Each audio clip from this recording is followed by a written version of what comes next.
Nightside. This is the Nightside Project. Boy, that escalated quickly. Nightside on KSL. Funniness happens. Look, you don't have to call it a sandwich, but a burrito is a sandwich. Yeah, because I go to the sandwich shop and I say, can I get a 6-inch bean burrito? The Nightside Project. Finish the day happy with Ethan Millard and Alex Keary on KSL News Radio.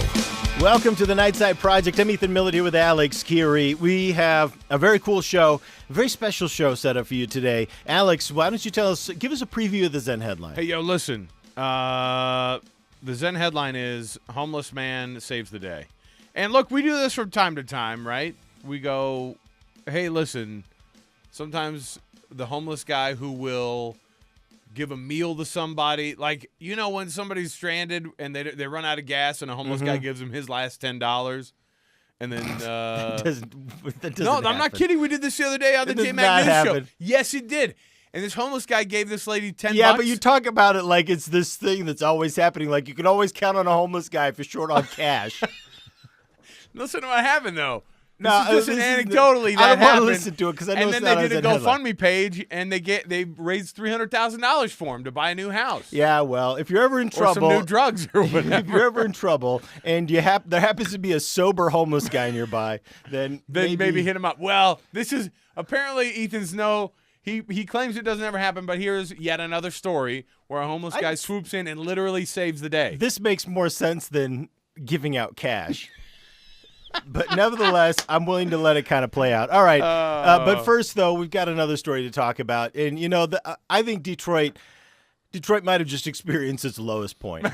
I mean, that city has struggled to demonstrate that it can just even do anything right. This has to do with their storied football field, the Pontiac Silverdome, and we're going to take you back in time. We're going to take you back in time because people drove Pontiacs? There was a time Yeah. when Detroit had a quarterback that could take them to the playoffs. It was a long, long time ago. That quarterback was Scott Mitchell. He joins us now. Scott, how does it feel to be the last good news out of Detroit in the last 20-some-odd years? I think my best news of Detroit was what Jim McMahon said when I saw it in the rearview mirror. So. That was the best. We want to show this to you because you played in the Pontiac Silverdome, all right? Yes, I did. How many touchdowns do you think you threw in the Silverdome, Scott? A lot. 5, more than 10? More than 10. More than they've been throwing recently. Probably in probably 70. You think you're better than Stafford? Yeah. All right, there you go. What's he going to say? No. All right. So different eras, different times. Yeah. I'd love to be playing now. I could play till I was 50. Yeah. All those rule changes. No one can touch me. They keep guys like Jason Buck away from exactly. you. Jason used to go, where's Scott Mitchell's knee? The coach was like, right here. We're going to circle this knee right here. I want you to go after the knee. So the Pontiac Silverdome, we've got a photo of it here because they've been trying to get rid of this. It's this big area. They haven't been using it. They're trying to redevelop it. I was actually shocked when they said how long it's been out of use. So it's from 1975 until, and I thought they were going to say until 2012 or something. No. I can't remember when Ford Field was actually built. This is 2001 this thing has been sitting here. It's been sitting derelict since 2001. You could have bought the Silverdome and the 25 acres surrounding it for $500,000. Why didn't we get in on this? Just sat there. Well, who wants to go to Pontiac? Is it a bad place? Pontiac is a place? Like everywhere. It's an actual city, yeah. Oh. Wow, that's interesting. You learn something every day. No, I thought right next to it was like car. I mean, if you show Michigan's me interesting. You have Pontiac, and then surrounding Pontiac are some of the wealthiest neighborhoods and cities in the U.S. Really? Oakland County, Michigan, is the third wealthiest county in the country. Well, I guess that makes sense. All the auto executives and everyone that's where they all live. But there's this.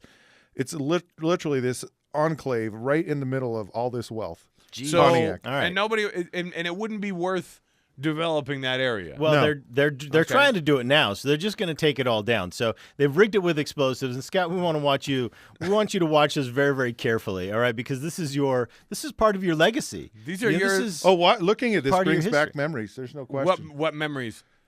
Just because I went there every day. So we worked out in the winter. Our practice facility, all the offices, we practiced inside the stadium. I thought that was crazy to think that because I went to the Detroit Lions like actual new practice facility, And now the standard is you have your practice place, which may or may not be 50 miles from where the team plays. Scott was like, I worked out in that building. We practiced in that building. We played on Sundays in that building. In the off season, we actually rollerbladed on the 3rd level. Boy, Really? Yeah, You're it was- kidding? yeah, Ethan could have joined you. I Ethan love was a big rollerblading. No, it's not a dome though. That's a misnomer. It's like a stadium with a tent on it. Oh, that's what they kind of. It was like the Yeah, Metrodome too, where they had they kind of blew it up and had it was like a inflated kind of roof. All right. almost. Well, let's watch this video. This is the video. Yeah, may it of rest. Let's see the demise of the Silverdome. This here. I wish I could have pushed the button. Detroit style all the way.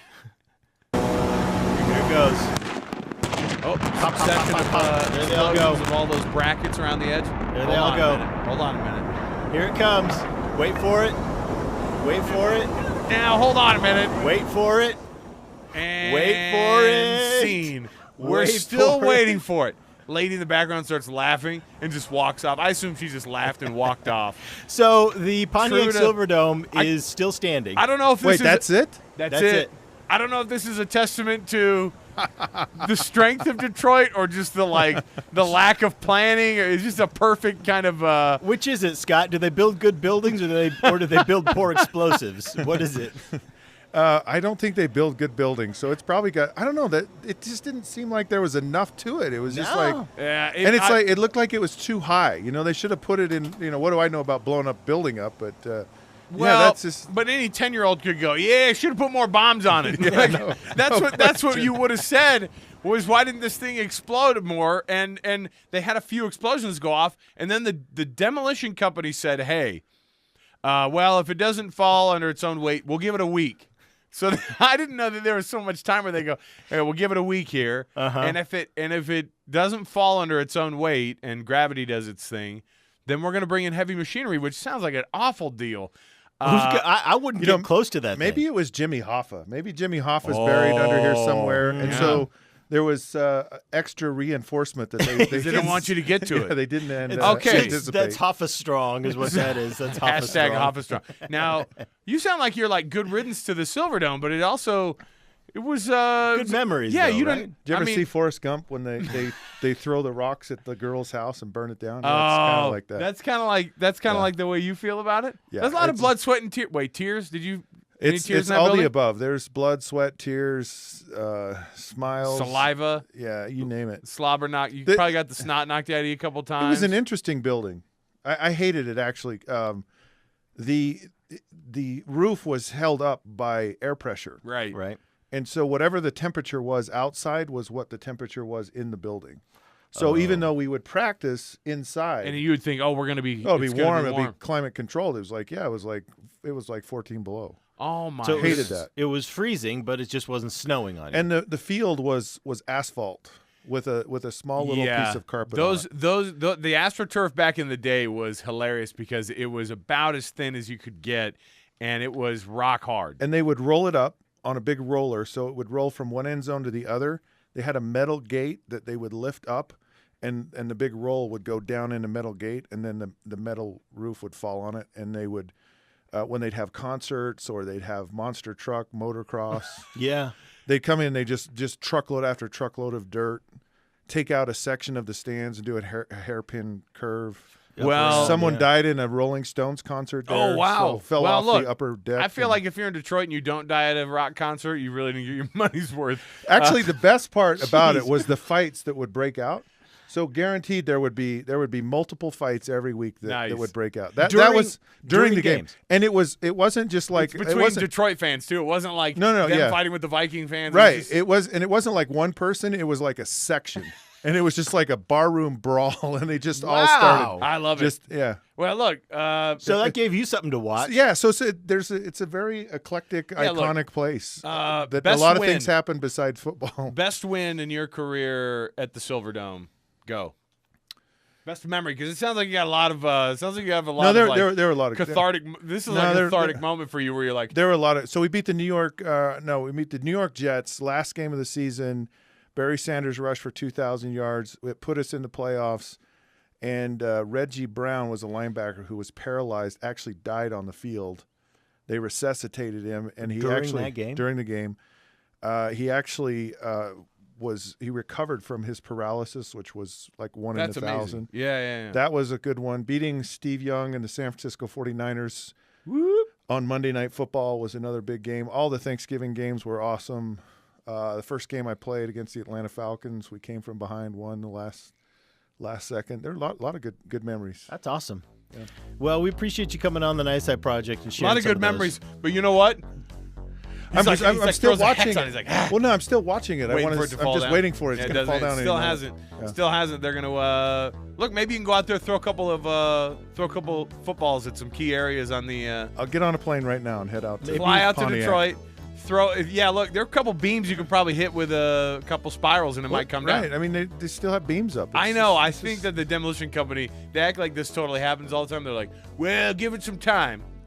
Implosions take a month or two. You know, it's kind of union work. That's what it looks Oh, like. they're familiar with that around there. All right. Well, it's. I think they should give it to the Michigan National Guard for a little bit of target practice. Hulk Hogan get did some say, mortars in there, some artillery practice, Now the and maybe a strafing run or Should two. get all the hunters in Michigan to go shoot at it. a couple of militia members out there. Just hey, Hulk Hogan did mention, because the Silverdome was the place that he body slammed Andre the Giant, and he's like, if you want me to come out there and make that place explode myself, I will, brother. He did tweet out that he could. I'm 80, but I could do it. He claims that the most important thing that happened at the Silverdome was WWF All back right. in the day. All right. When we come back, we've got our Zen headline on the Nightside Project.